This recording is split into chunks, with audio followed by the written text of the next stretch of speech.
con becas escribanas por ósmosis familiar. Nació en un diciembre frío y nuboso del año 71 en Córdoba, Veracruz, y el puerto lo adopta desde el año 91 hasta la fecha.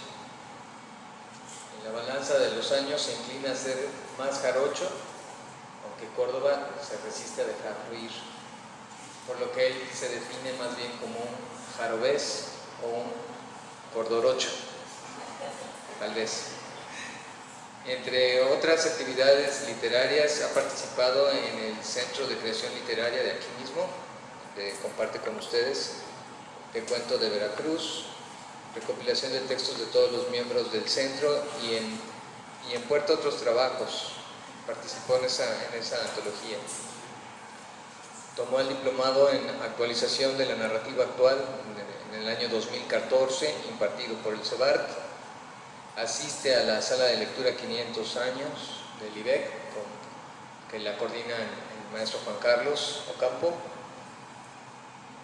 y Cuaulín Amoxmachtis, donde se la pasa uno bastante bien, nos cuenta. Y bueno, en ocasiones ha participado en maratones de lectura, tanto aquí como en Jalapa, cuando es invitado. Así que en los martes de lectores y lecturas le damos la más cordial bienvenida a Guillermo.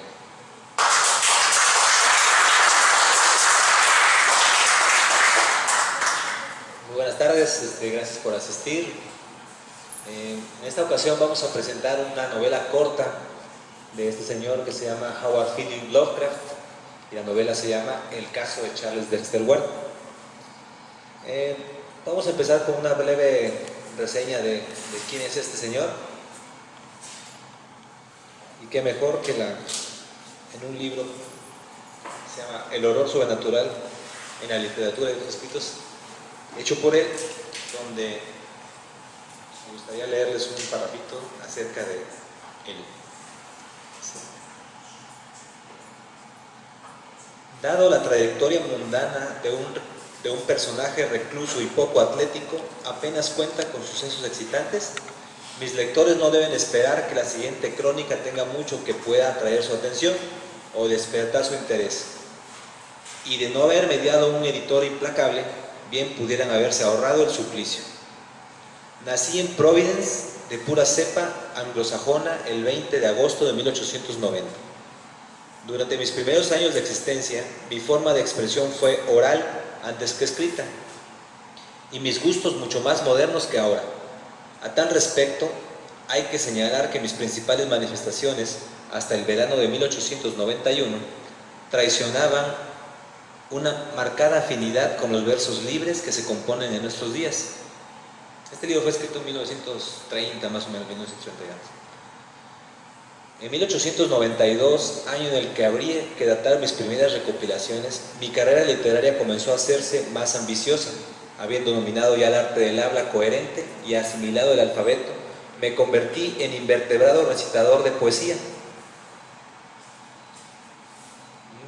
También hice mis primeros pininos en cuanto a la composición poética con ayuda de cuadernos de escritura. A finales de 1893, o sea, con 3 años de edad, tenía ya otro jalón para mi catálogo, el de la lectura. Mis gustos se decantaban hacia los polisílabos, de cuya pronunciación no estaba muy seguro. Por esa época comencé a complementar los hermosos cuentos que me relataban con incursiones propias en las páginas ilustradas de los hermanos Grimm, y a desarrollar una marcada predilección por todo aquello que pudiera pertenecer al campo de mitos y la leyenda. Y en el año de 1894 me trajo otro logro, el de la escritura.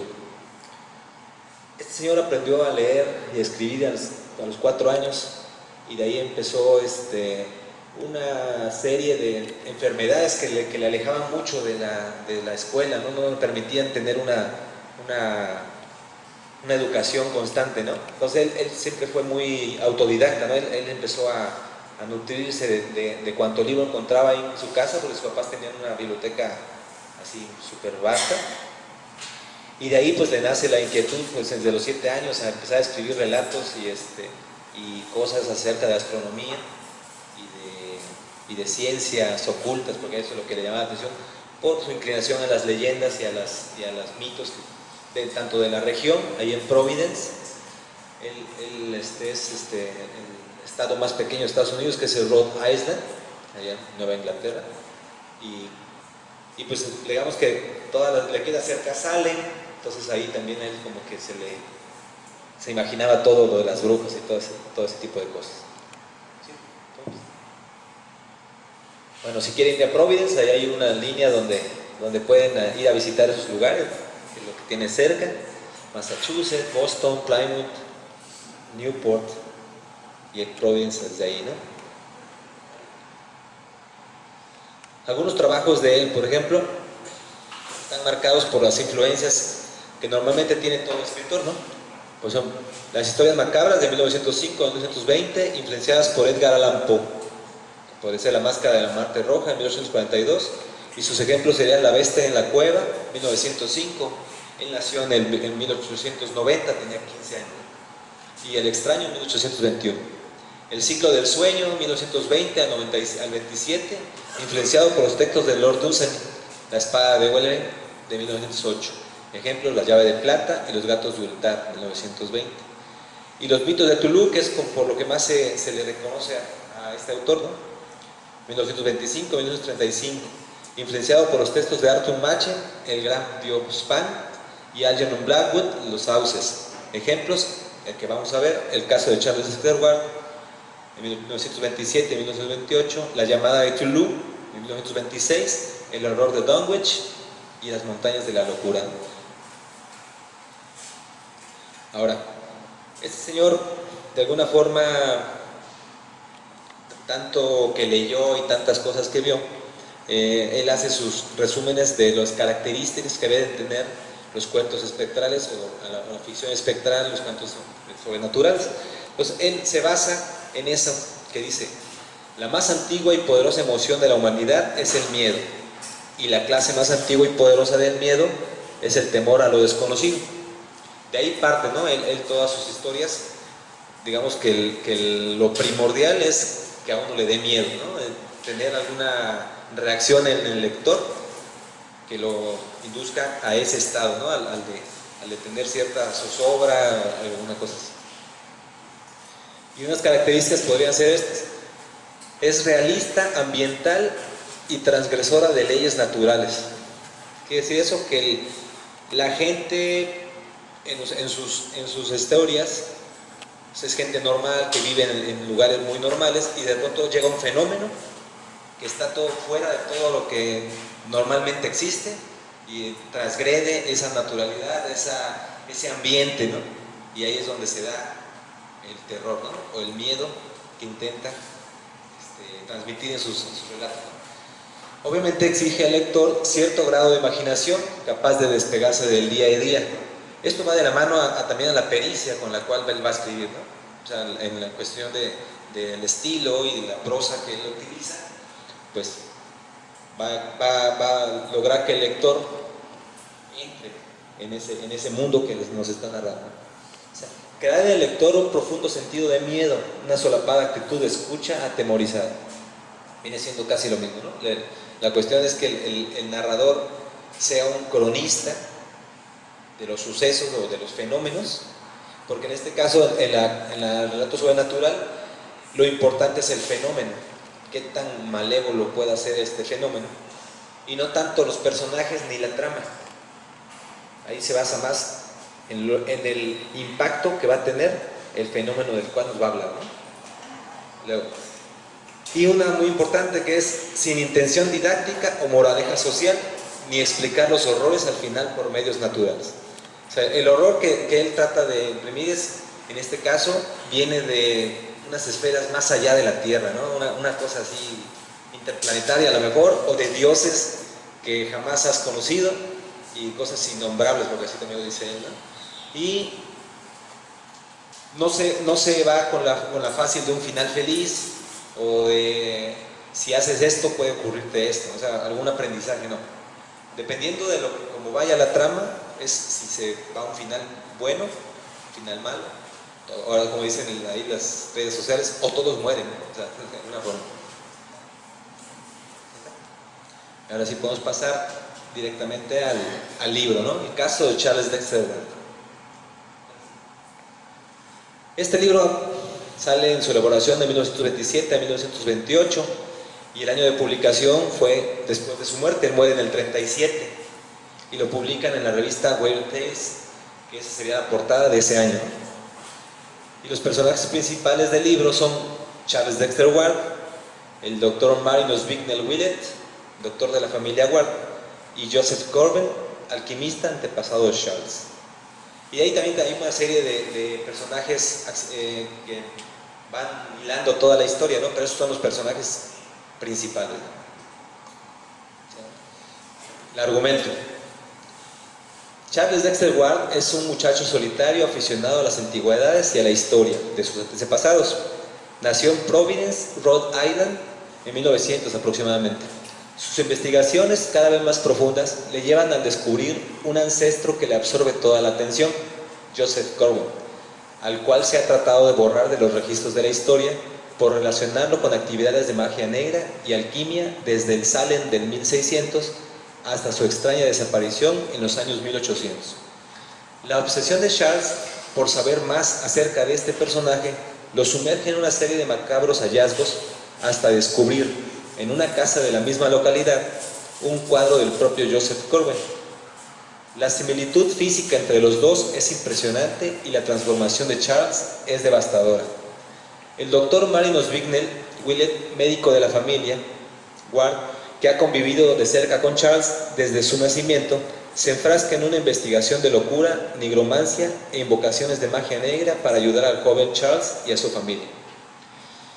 La historia se desarrolla en los rumores de la gente que vive de primera mano los sucesos, desde las actividades macabras de Joseph Corbin en los años 1700 y 1800 hasta las que el propio Charles realiza en la comunidad de Providence entre 1920 y 1928. De la mano de Lovecraft, el lector se ve envuelto en una desazón oscura complementada por su propia interpretación de algunos detalles que el autor omite, pero dan libertad a la imaginación y termina estremecido hasta la médula por lo que testifica haber realizado el doctor Willett para ayudar a Charles y a toda la comunidad de Providence. Ese es a grandes rasgos del argumento de la historia, ¿no? ¿Cómo se llama? Charles, la novela inicia cuando meten a Charles Dexter Ward, lo meten a un manicomio, su papá, porque ven un deterioro muy fuerte físicamente y mentalmente en él, y ahí inicia la novela. Cuando el doctor Willett habla con él, y cuando sale, Charles ya no está. Entonces empiezan todas las especulaciones de qué es lo que habrá pasado con Charles, qué le pasó, y el único que estuvo en el último momento, por decir, fue el doctor Willett, ¿no? Entonces, de ahí se arranca a platicarte todo lo que va sucediendo, cómo fue el deterioro paulatino de este personaje, de Charles, y la investigación que hace el doctor para, digamos que desentrañar, ¿no?, el misterio de esta devastadora cosa que le pasó al Charles, ¿no? Entonces, me gustaría leerles unas partes.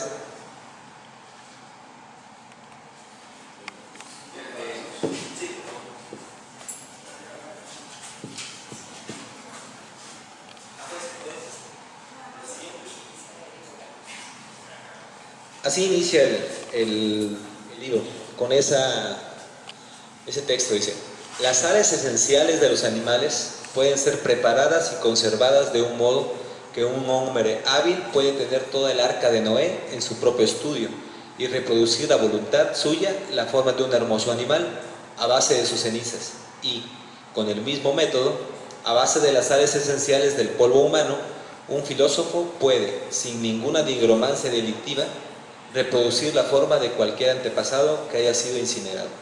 Borellus. En esto se basa en la novela, en ese fragmento que se supone saca Charles de un libro prohibido, como siempre hace Lovecraft, que tiene como 200 libros prohibidos escritos por diferentes autores que no existen en realidad, que él se las inventa, ¿no? Es parte de su universo. Borellus es uno de los más terribles, junto con el Necronomicon, que es el famosísimo libro del loco árabe Abdul Hazaret, ¿no? Todo eso es imaginación de aquí de Lovecraft, ¿no? pero te lo pone tan vívido, ¿no? y tan terrible los efectos que de alguna forma te la crees, ¿no? De que existen esos libros y lo que provocan, ¿no? Si los lees o los invocas o haces algún tipo de rito de los cuales puedan venir ahí. Bueno, aquí les...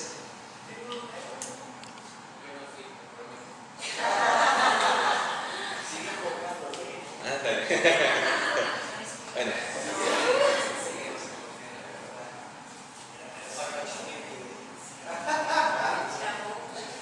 Sí.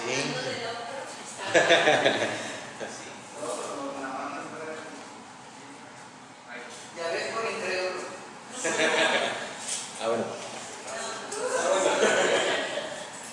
Bueno, ahí en esa imagen, en esa diapositiva, me gustaron las portadas de los libros del mismo libro de Charles de Foucault, pero en diferentes idiomas. Está la francesa, la italiana, que es una novela gráfica, está la alemana y la inglesa, ¿no? Que es y ahí vienen las portadas, ¿no? Y los capítulos de la novela, que es lo que iba yo a enumerar, ¿no? Cada capítulo. Pero no importa, aquí lo puedo leer.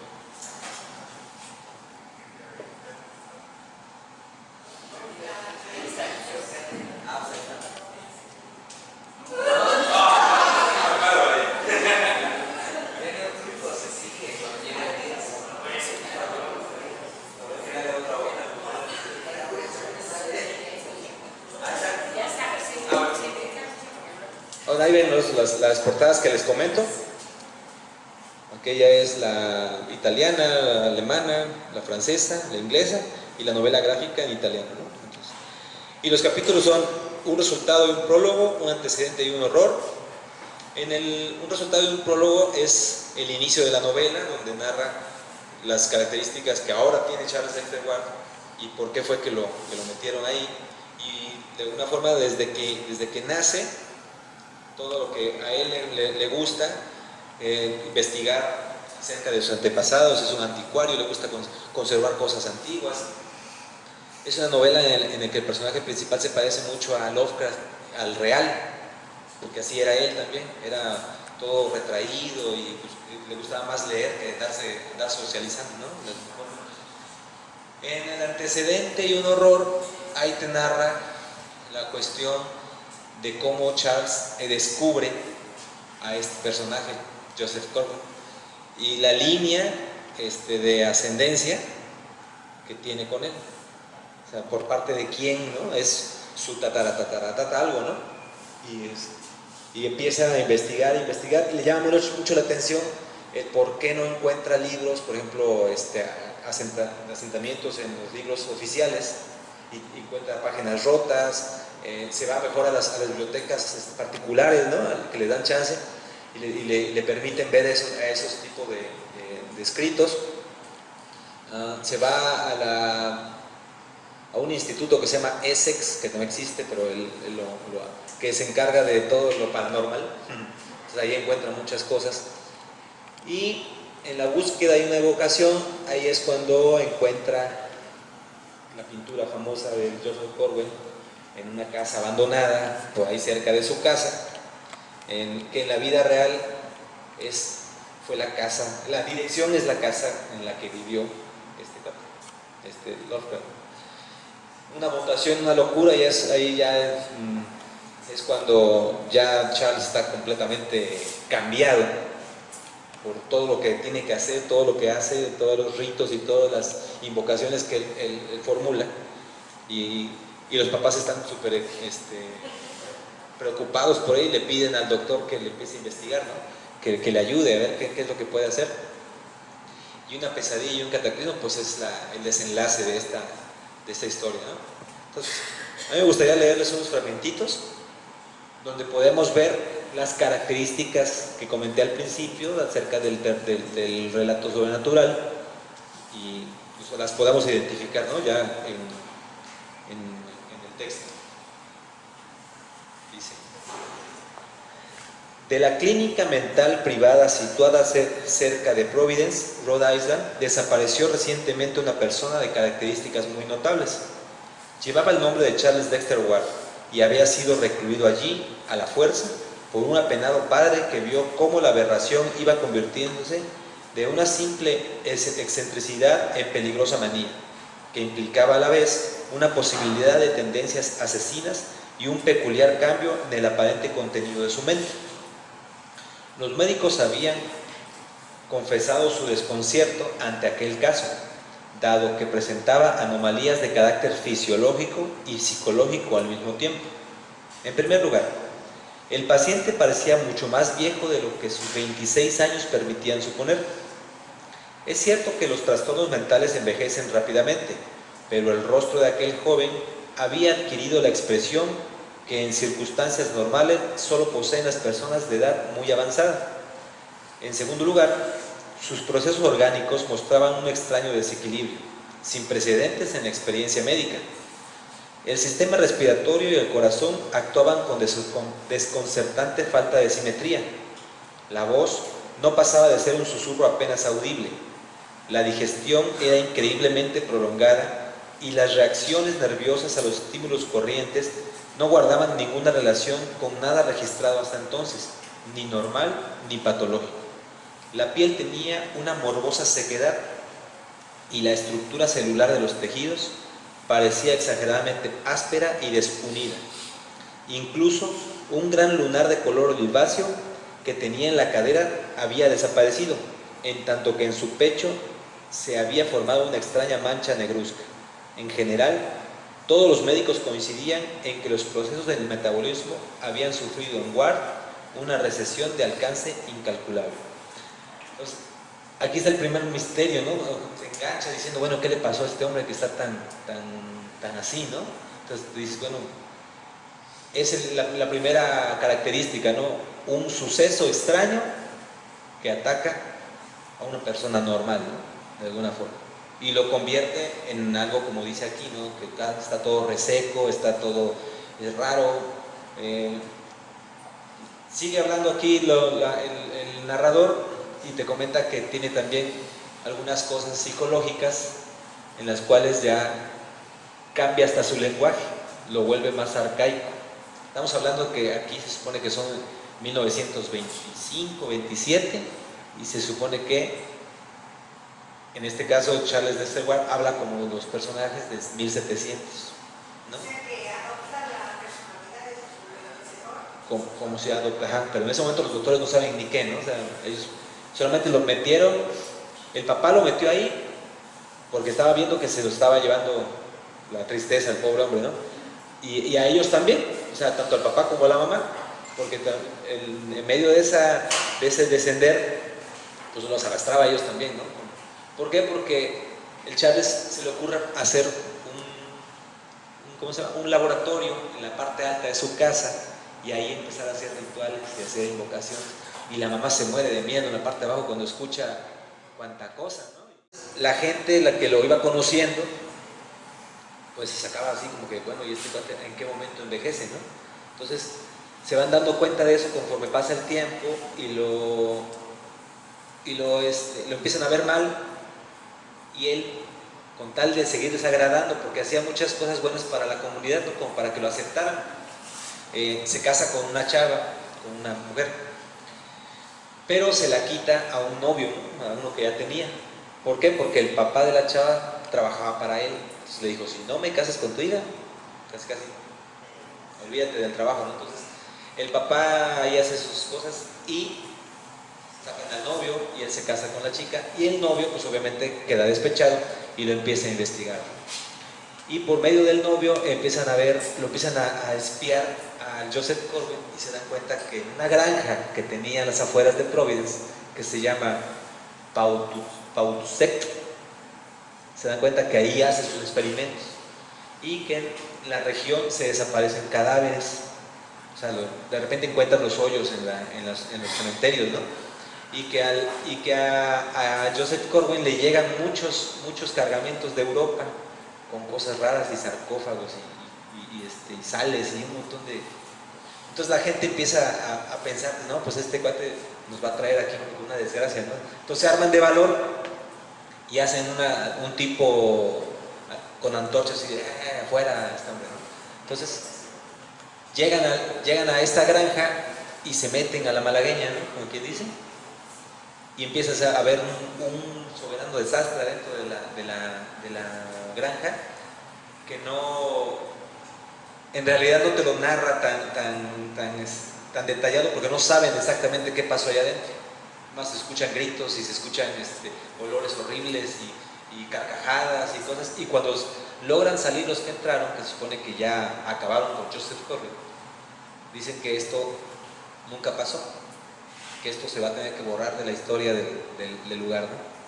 Entonces por eso es que no encontraban ningún tipo de registro, ¿no? de este cuate, pero lo fueron transmitiendo de boca en boca, ¿no? O sea, y ahí fue donde unas personas, algunas cartas con sus familiares, les narraban, ¿sabes qué pasó esto? Y eso es lo que encuentra Charles, con eso va armando la historia de Joseph Corbett. Bueno, cuando el papá lo encierra ya en el manicomio, a Charles le pide al doctor que por favor investigue qué pasaba en ese lugar, ¿no? Porque también Ward hacía ese tipo de cosas ahí en esa granja que se la Pactuse. Entonces el doctor va y empieza a encontrar los libros prohibidos, es que no recuerdo cómo lo pone ahí, pero son como unos toneles con sales de diferentes colores ahí almacenados en varios lados, ¿no? Entonces él empieza a ver, a leer las invocaciones y hasta se las aprende el doctor con tal de ver de qué forma va a ayudar al hombre ¿no? Tanto al papá como a Charles, ¿no? Y viene esta parte que es va al laboratorio y encuentra una puerta secreta, ¿no? Un pasadizo. Se agarra su antorcha y se mete en el pasadizo y encuentra más cosas, unas columnas, unas bóvedas enormes abajo de la granja esta que nadie podía ver, ¿no? Todo esto estaba como metido en el subsuelo, ¿no? Entonces, esta parte dice: la atención de Willett no podía ya apartarse de aquel espantoso hedor y de aquellos pavorosos sonidos más claros y horribles en el gran vestíbulo de las columnas que en cualquier otra parte. Al entrar a esa zona se da cuenta que existen unas como catacumbas en el piso, con unos hoyos, y de esos hoyos salen olores terribles y gemidos y aullidos y quién sé qué tanta cosa más cuando él va pasando. Entonces ya va todo ciscado con la torcha en la mano y sugiriendo vagamente su procedencia de alguna región inferior, incluso en aquel oscuro mundo de misterio subterráneo. Antes de adentrarse en alguno de los arcos en busca de peldaños descendentes, el doctor proyectó la luz de sus linternas sobre el enlosado suelo. A intervalos irregulares, una de las losas aparecían taladradas por pequeños agujeros de distribución caprichosa, en tanto que en un punto había una larga escalerilla de mano tirada en el suelo. De aquella escalerilla parecía desprenderse una cantidad considerable del nauseabundo olor que lo llenaba todo. Mientras avanzaba lentamente, a Willett le pareció observar que los sonidos y la fetidez eran mucho más intensos directamente encima de las losas perforadas, como si estas últimas fueran burdas trampillas que conducían a alguna región de horror todavía más hundida en la tierra. Arrodillándose junto a una de ellas, trató de levantarla. A su contacto, los lamentos subieron de tono y Willett se estremeció mientras perseveraba en su tentativa de alzar la pesada piedra. Un hedor insoportable surgía a través de los agujeros y la cabeza del doctor pareció vacilar cuando finalmente apartó a un lado la losa y proyectó la luz de su linterna sobre el oscuro cuadrado que había quedado al descubierto. Si esperaba encontrar un tramo de peldaños que descendiera hacia una cima de abominación, Willett quedó decepcionado, ya que lo único que pudo ver fue la pared de ladrillo de un pozo cilíndrico de 1,5 metros de diámetro. Ahí tenemos la otra característica que dice, ¿no? Ambiental. Te hace toda la descripción del entorno para que tú te quedes así expectante de ver qué es lo que va a pasar en estas catacumbas, ¿no? y desprovisto de todo medio de descenso. Mientras la luz buscaba el fondo de aquel pozo, los lamentos se convirtieron súbitamente en una serie de horribles aullidos.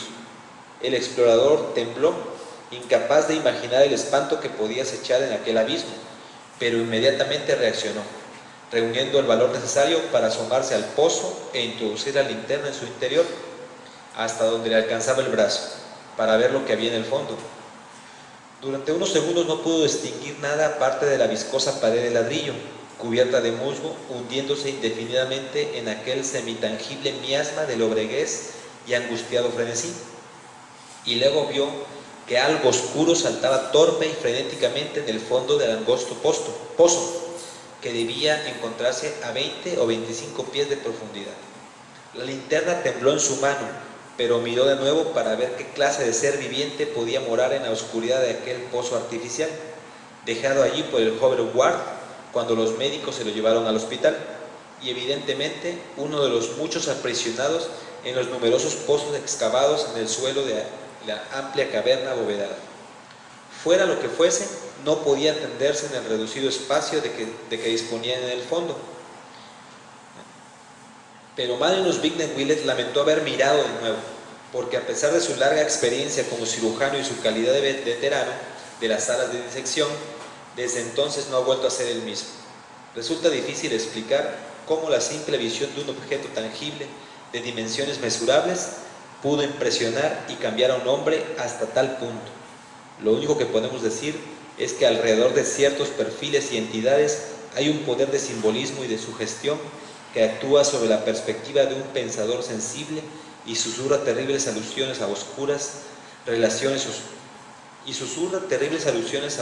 relaciones cósmicas e indescriptibles realidades ultranaturales. Y dice: nunca podría saber lo que eran aquellos seres.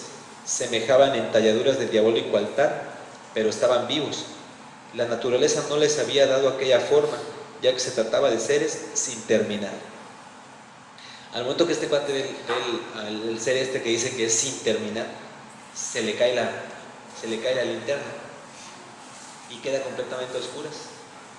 Y cuando cae la linterna escucha como truena, como que se la come la linterna. Entonces él queda completamente a oscuras y le viene un terror así espantoso porque no sabe para dónde va. No puede caminar porque teme caerse al hoyo que él mismo abrió, ¿no? Lo mismo que pasa, por ejemplo, en el pozo y el péndulo de Edgar Allan Poe, ¿no? Que él trata de buscar la pared para no caerse en la oscuridad, ¿no? en el pozo. Bueno, pasa ahí unos terribles momentos y consigue llegar nuevamente a la escalinata que sube al laboratorio y consigue unos papeles y unas invocaciones de estos dioses primigenios y arquetipos que le dicen para poder ayudar a Charles III. Y pues ya no les cuento el final, ¿no? Porque si no, no tiene el mayor chiste. Entonces eso sería todo lo que a lo que se refiere esta novela. ¿Tienen alguna pregunta?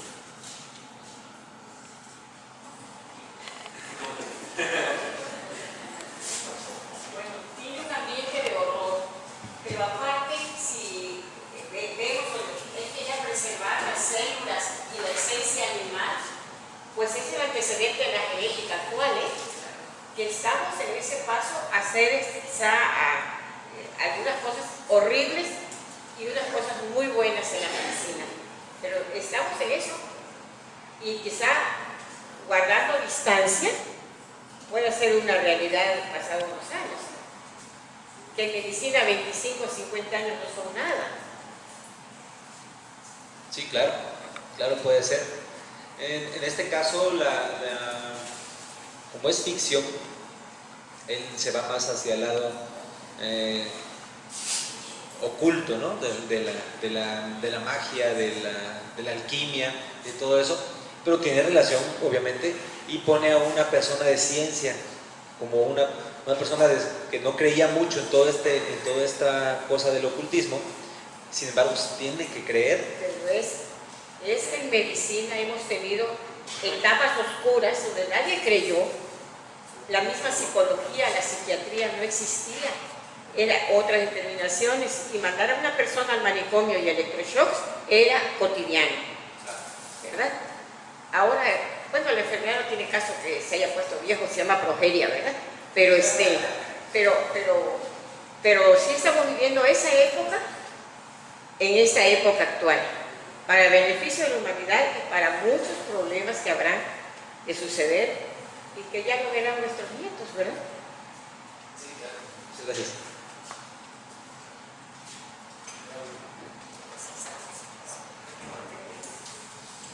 Gracias, felicidades, Guillermo, muy bonita exposición.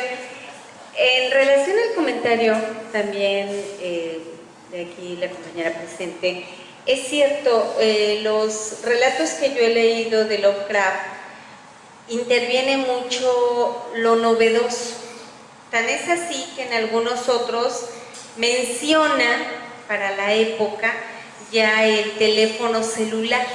O sea, el teléfono, ya una comunicación que, bueno, para principios del siglo XX era algo, pues, no accesible en la mayoría, ¿no? Y él está proponiéndolo en algunos cuentos, igual como en la ciencia, ese estudio de la célula y los personajes científicos que también Conan Doyle lo utiliza, son herramientas. Es curioso e innovador. Yo creo que por eso Lovecraft es un buen libro, un buen escritor, que decimos, bueno, leer a Edgar Allan Poe y a Lovecraft es sensacional por la innovación que Lovecraft crea para la época que tiene en la ciencia y en la tecnología, curiosamente. Interesante. Gracias. Bueno, de hecho, Lovecraft tiene influencias de Edgar Allan Poe en cuestión. Haz cuenta que por los años son como parteaguas, ¿no? Edgar Allan Poe llega y rompe una inercia que traía el cuento gótico, la narración de fantasmas, que siempre son castillos y cosas así, y entra a una narración más profunda en cuestión de sentimientos y de cosas que hace el personaje, ¿no? Y de ahí pues salen alguno que otro, como Arthur Machen y como Algernon Blackwood, que también son los que influencian a Lovecraft, y él toma todos esos elementos y crea una mitología, ¿no? Él lo que hace, crea una mitología, y con todas sus ciudades perdidas y sus dioses y sus cosas prohibidas y todas esas cosas. Ese es el legado, ¿no?, que nos deja Lovecraft, porque de ahí pues casi todos los nuevos escritores de terror pues tuvieron que haber leído a este Juan, ¿no?, y tomar algunas ideas de él. Stephen King, Clive Barker, Dean Koontz, todos esos que ahora son grandes escritores de novelas y de cuentos de terror, pues tuvieron sus inicios, ¿no?, con este Lovecraft. Obviamente, y también con otros más viejos. Guillermo, muchas felicidades por la exposición. ¿Piensas que hay alguna relación entre la Nueva Inglaterra, el lugar donde es originario Lovecraft, de donde era también Edgar Allan Poe, que era bostoniano, e incluso Stephen King, que también, o sea, todos son originarios de Nueva Inglaterra y además tienen como gran parte de sus relatos, tienen como escenario de Nueva Inglaterra? ¿Habrá realmente una relación estrecha entre esto, el terror y el territorio? Mira, yo pienso que de alguna forma sí, porque es un territorio de bosques umbrosos, de climas fríos, melancólicos, si tú quieres llamarlo de una forma, y me imagino que eso les despierta mucho la imaginación, ¿no? Eso tendría que ser algo Sí, así. porque de Vermont a Connecticut, o sea, los relatos de terror están fundamentalmente centrados ahí. Y escritores que son, por ejemplo, de California, por ejemplo, Dean Koontz, también hace relatos, se van mejor a esos lugares, ¿no? Porque yo creo que ahí les resulta más les sale más la beta, ¿no? Sí, algo así.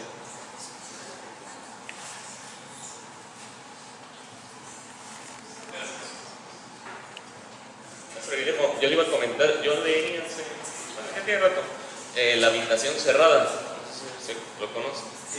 Es una estructura que yo me quedé, ahorita, yo leí Charles F. Warren hace mucho también, pero me quedo con esa estructura que tiene él siempre. Igual, al protagonista de la habitación cerrada le heredan una propiedad, va a ver la propiedad, le dice a su abuelo, yo quiero que destruyas esa parte, es lo único que quiero, y bueno, me quedo con la casa, pero pues él, no, pues me va a salir muy caro, como que es una estructura que siempre tiene el otro. Yo le iba a comentar también la situación del lugar, no sé si usted nos puede comentar, porque a mí me gusta mucho ese cuento de él, para que lo compartan con nosotros, si se lo sabe bien. No, realmente no me acuerdo muy bien de ese cuento. Que hay las situaciones también de todo tipo, hay situaciones muy parecidas con la novela, pero es más corto, obviamente es un cuento. Y también a mí me parece fantástico también el de Encerrado con los faraones, que el protagonista principal es Harry Houdini. Yo me quedé así, ¿qué pasó ahí? ¿Quién es? Y sí es.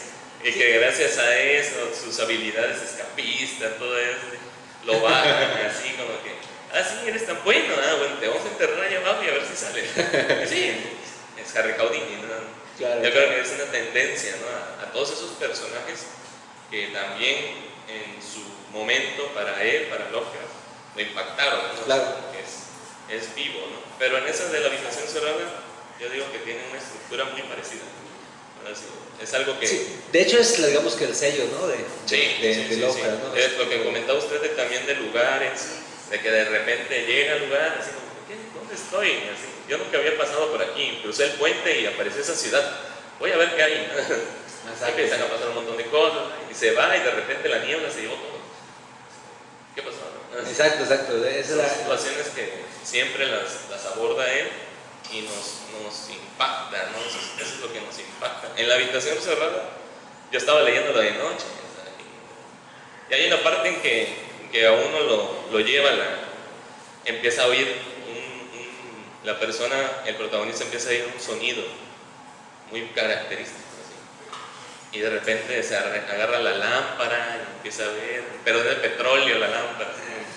Sí, y empieza a ver y dice, no, pues viene de la habitación cerrada. Y yo así, ¿qué pasa con esto? Ya que se meta, ¿no? Pero ya había entrado antes. Y dice, ¿pero qué pasó? De repente empieza a ver, mamá. Así me quedas así, ¿qué pasa? Es algo que nunca lo había tocado. Yo en todos los cuentos nunca había tenido una referencia maternal con algo de él. Así. Es algo que te llega así como que te da el susto de tu vida. Así es.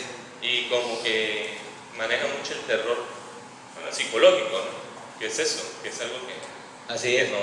Hasta, bueno, yo lo leí por Guillermo del Toro, porque Guillermo del Toro para él, es así como si él le pusiera, le pone una... a Tulum, ahí le pone ahí también, ¿no? Pero sí, la verdad lo felicito, la verdad es muy buen cuento a elegir y muy buena narración. Muchas gracias. Creo yo que el ambiente influye en la construcción que hacen algunos escritores.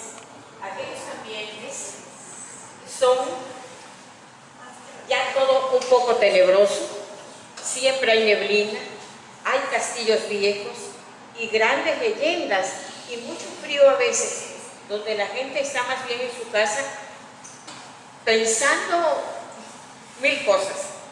Nos pasa como aquí en México, entre más al sur nos vamos, más realismo mágico encontramos. Si nos vamos al norte, allá la veneración es el trabajo, hablo de Monterrey y toda esa zona. Entonces yo pienso que el realismo, el tiempo que puede uno tener, o cuando los abuelos tenían el tiempo para uno de contarle todas esas historias a las 6 de la tarde, iba uno aprendiendo mucha cosa. Ahora ya no hay ese tiempo, eso se perdió, ya los niños no saben de chaneques ni de nada. Sí. Es que de esa forma, así como dice, del mito, de la leyenda. De la leyenda. Ahora, que va... Nacen los cuentos de terror. Los cuentos de terror, sí. Y como también lo va uno agrandando y cada persona le va poniendo de su cosecha, ¿verdad? Claro. Pues se encuentra una gente con una creatividad increíble que asimila todo esto y hace una narrativa tan espectacular como estos cuentos de horror que tienen lo suyo para llevarnos a sentir el ambiente, el tema. Le voy a platicar algo que me pasó con este libro. Cuando lo compré, yo a Lovecraft lo conocí por referencia, ¿no? Porque yo leía otros libros, me decían, no, es que Lovecraft, pues, ¿quién será este, no? Conseguí primero este, precisamente.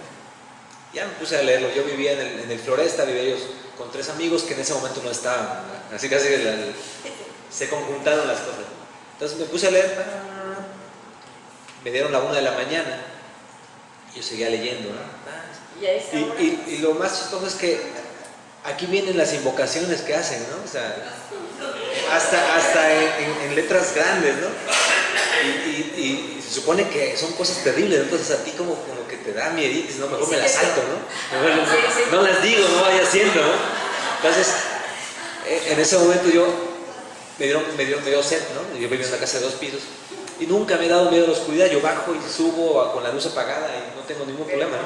Entonces, bajo, abro el refri, saco mi agua y escucho un ruido aquí junto y pegué un salto. Yo no les digo que grité porque van a decir que ¡ay! No, pero sí, no. Me dio un susto terrible y dije, bueno, es la hora de dejar de leer esto. Vamos a leer otra cosa. O ya me voy a dormir, ¿no? Casi. Pero eso es lo que me gustó de este libro, ¿no? Me impactó desde ese momento. Bueno, ¿tú crees que no existen los libros que dice Lovecraft? Así. Leyendo del hombre que se quedó en el hoyo a oscuras y extendió la mano, no hay forma de cerrar los ojos. Ahí te tienes que seguir, ni modo que le des unas paginitas adelante ni nada. Hasta me pongo chinita de pensar lo que habrá sido eso, ¿no? Entonces, pues se me hace que sí, que me convenciste de que lea yo eso. Gracias.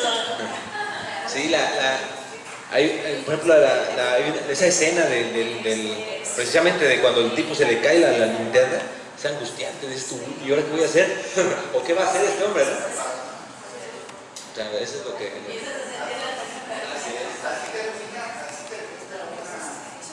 Una película, no sé qué, terror, para mí ha sido más que El Exorcista, ¿no? Se llama La Noche de los Gnomos. Y La Noche de los Gnomos. Y es de una casa donde tiene una chimenea clausurada y llegan los nuevos inquilinos, y la caprichosa, la nueva dueña de la casa, no, pues ¿por qué está? Y le dicen los sirvientes, no señora, no abra eso.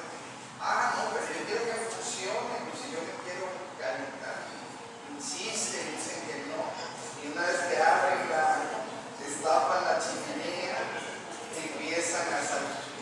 Termina con la escena en que a ella desaparece, el marido llega y está encerrada en la casa y él se asoma a la chimenea y a ella supuestamente los gnomos ya se la llevaron y se le cae la linterna y ahí acaba la película, te deja horrible, ¿no?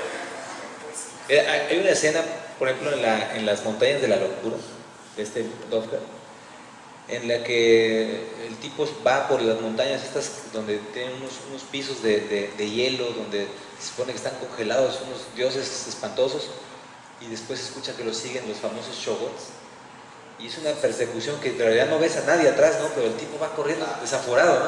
Y tú casi te estás muriendo de lo que estás leyendo, ¿no? O sea, es...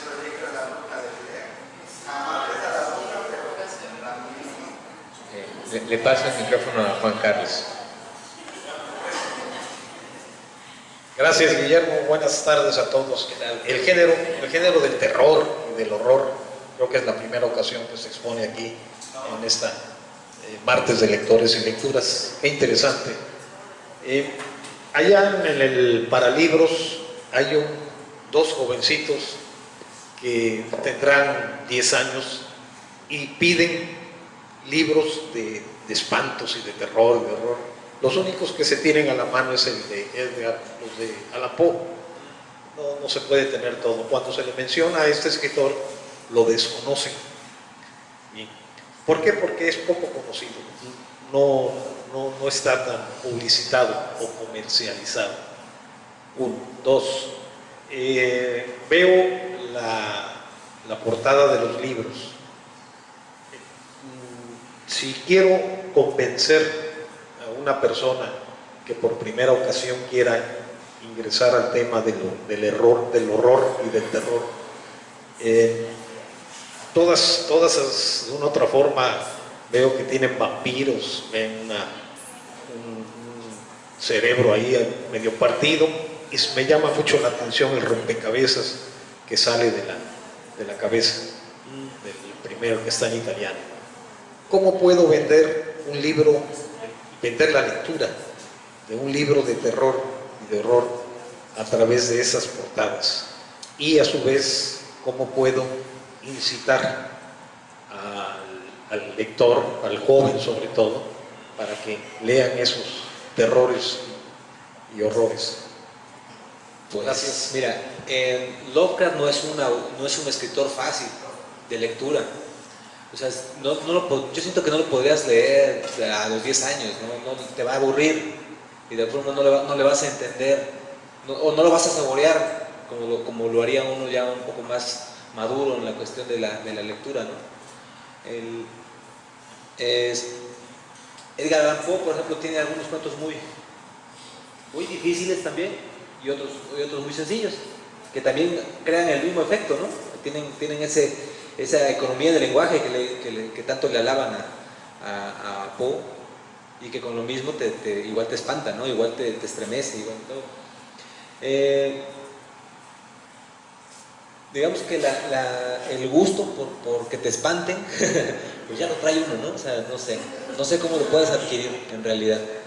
Ya es algo que tú lo traes y lo descubres, ¿no? Porque no es de que te digan, con esto te vas a espantar, ¿no? Y tú dices, pero si no me espanta, ¿no?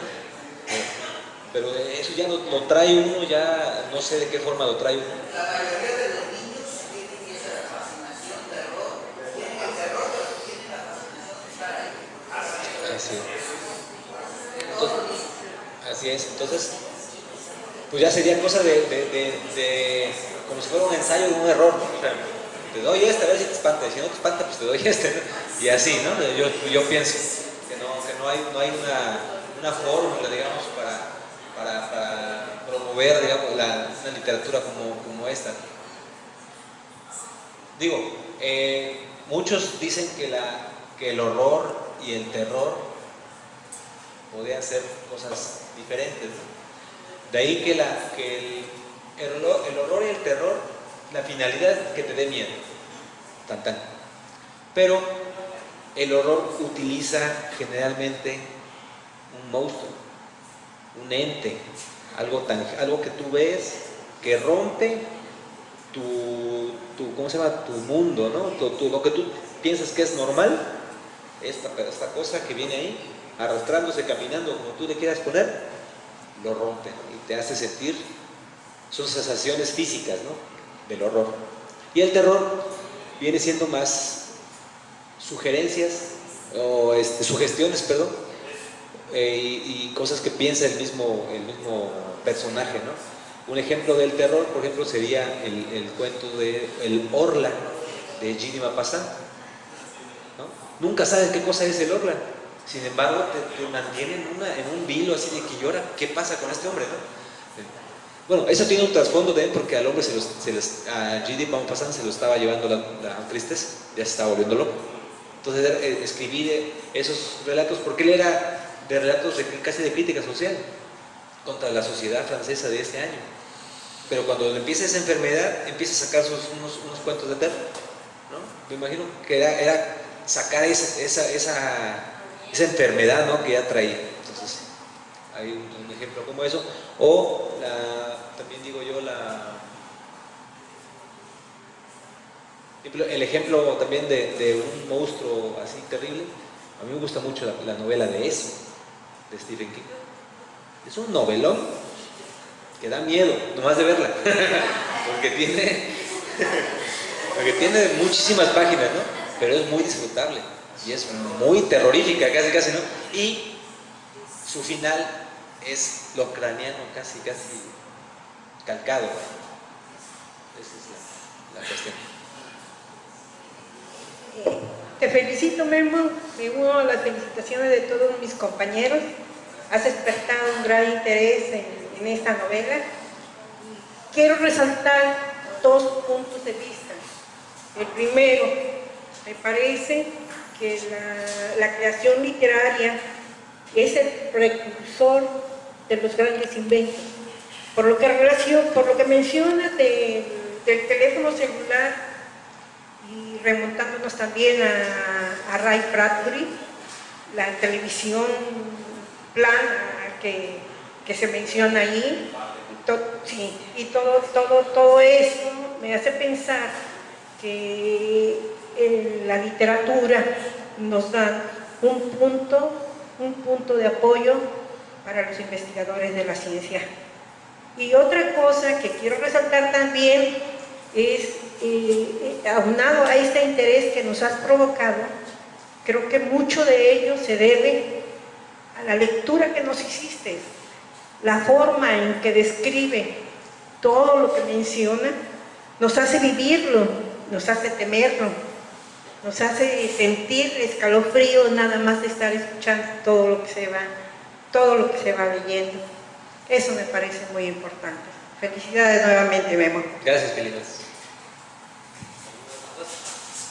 Yo quisiera saber algo más sobre el entorno y la vida del autor, porque tiene que tener algo para escribir en esa forma. Ahora, yo pienso también que los cuentos que tú escribes también tienen cierta influencia de todos estos autores, porque tienes unos cuentos también medio raros, muy interesantes, me encantan tus metáforas y todo, pero también tus cuentos son especiales, no son muy dentro de una literatura normal.